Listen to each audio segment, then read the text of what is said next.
Assalamualaikum warahmatullahi ta'ala wabarakatuhu. My name is Ahlam Essamander and today we're going to learn three models of Jack Rothman's community organization practice. These are used sa community work para matulungan yung mga tao na masolusyonan yung problem nila and ma-improve yung kanilang community.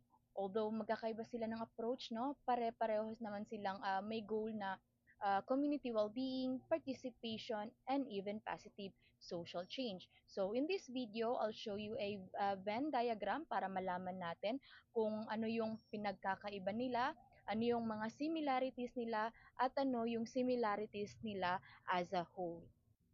So, sino-sino nga ba itong three models of community organization practice? First, we have locality development. So, sa locality development, pinaka-importante dito yung voices of the people in the community, yung opinions nila, at kung ano yung gusto nilang mangyari sa lugar nila. Naniniwala kasi dito sa model na ito na yung tao sa community mismo can do something para ma-solve yung problems nila. So, as you can see sa bullets, no, una nakalagay ang consensus building, which means everyone or halos lahat ng tao sa community should agree muna sa decisions, especially kung important matters, no? Kumbaga, may general agreement muna bago kumilos. Next is the encourage community participation. Meaning, ini-encourage natin sila na sumali sa meetings, magbigay ng opinion nila, and makiisa sa paggawa ng solutions sa problem ng community. We also have capacity building naman. Dito, pinaparealize natin sa kanila na may kakayahan sila, may skills sila at kaya nilang gumawa ng pagbabago, no? Hindi lang para sa sarili nila, but also for the whole community. And lastly, the self-help focus. Meaning to say, tinutulungan natin sila na matutong tumayo sa sarili nilang mga paa and magtulungan sila para eventually empowered na sila at kaya na nilang tulungan yung isa't isa. Next naman, we have social planning.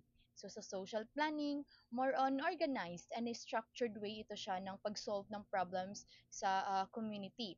Dito kasi is kadalasan siya led by experts like social workers, planners, researchers, or even the government professionals, no?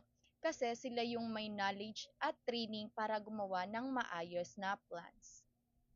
So una, sa social planning, they are led by experts, meaning to say may mga professionals talaga na tumutulong and nag-guide doon sa process.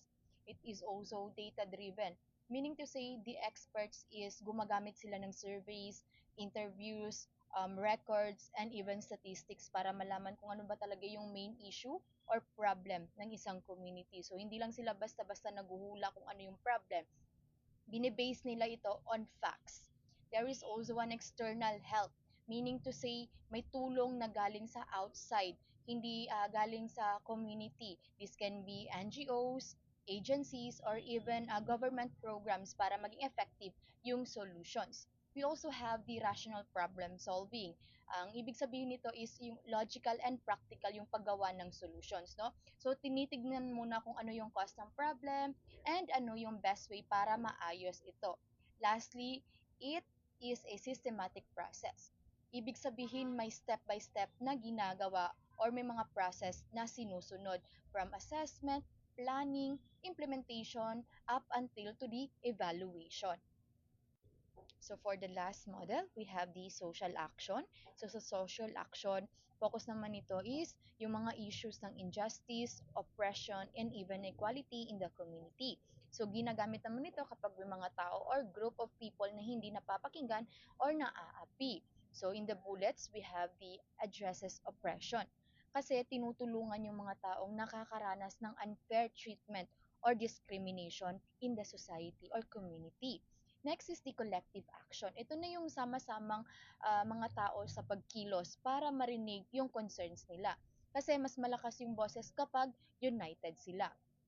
Then we have the systematic change. Ito naman is hindi lang small changes yung gusto ng mga taong ito, kundi pagbabago mismo in the system, policies, and even the structure which causes their problem. And lastly, we have the social justice. Ito yung pinaka main point na gusto nilang makamit. Ito na yung gusto nila ng fairness, equal rights, and equal opportunities para sa lahat. To understand it even further, let's talk about naman their similarities or overlaps. For locality development and social planning, ito sila is pareho silang concerned sa pag-improve ng community conditions. And pareho rin silang gumagamit ng participation at planning para makagawa ng solutions. For locality development and social action, ito naman sila is pareho silang nagpapalakas ng people's participation and empowerment. Pareho nilang pinapahalagahan yung voices of the community.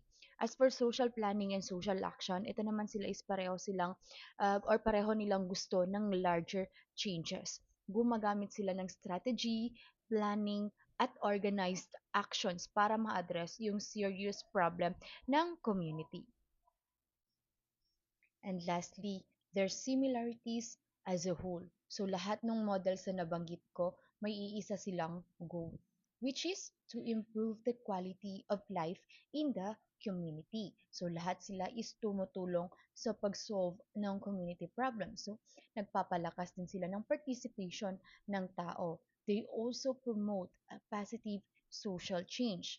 They also want the goodness for the community's well-being at gusto rin nila magkaroon ng mas maayos at mas just na society. So, kahit magkakaiba yung approach nila, no, pare-pareho naman silang para sa ikabubuti ng community.